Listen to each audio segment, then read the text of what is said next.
We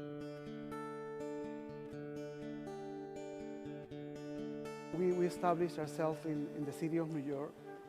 Of course, we knew that it was the most important city in the United States, and I could prove that when I went to present in conferences around the country.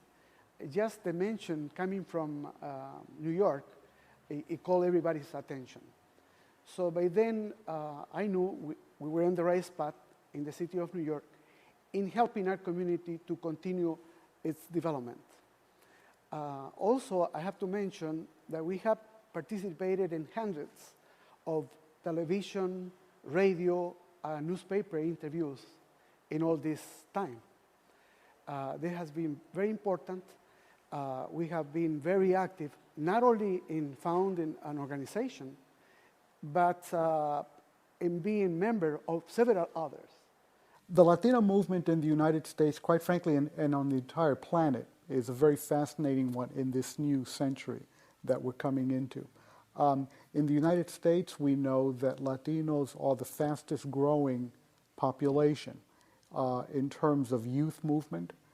Economically, we're going to be the most viable economic force in the United States by the year 2030.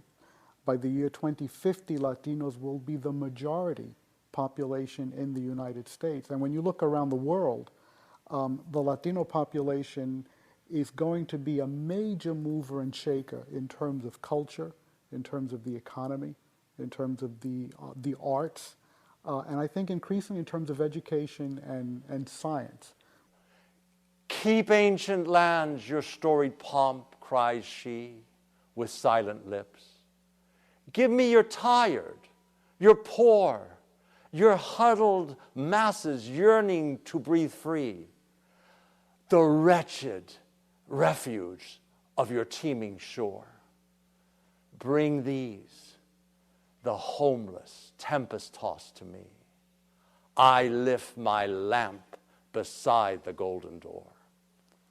Here, we have key evidence of the spirit of America, inspired by Bartholdi's Statue of Liberty and Lazarus' sonnet, The New Colossus. The We Are You project is an attempt to restore the hope of the American dream.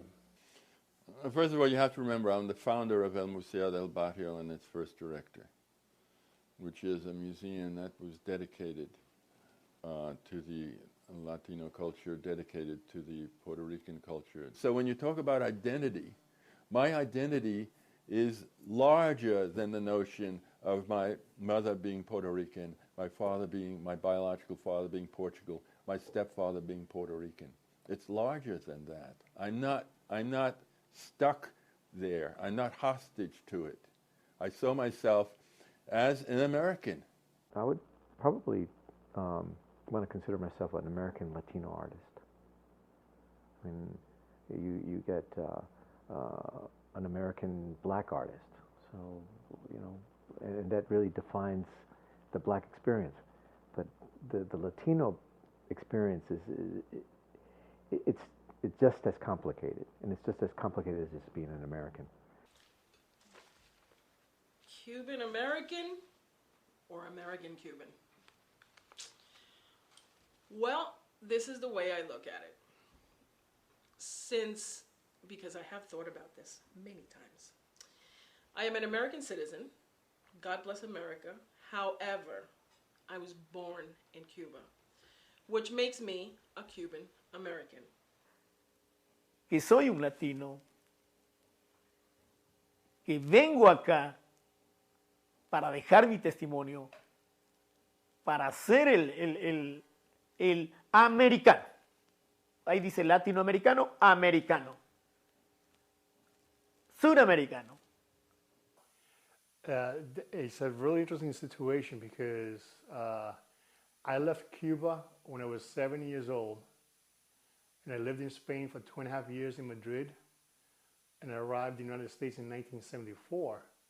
So by definition, I would be considered a Cuban American, but I consider myself Cuban. I consider myself to be an American Spaniard, American Spanish person. And I'm very proud of that. And I wouldn't be one without the other, so I embrace them both. America, America. At the turn of the millennium, he still cries, still fights, still ignores, still sounds in the four corners of the earth. America, Madre America. No longer white, blue, and red. A new sound, a new color, a new brush stroke. Yellow, mahogany, purple, scarlet, gold, Latino.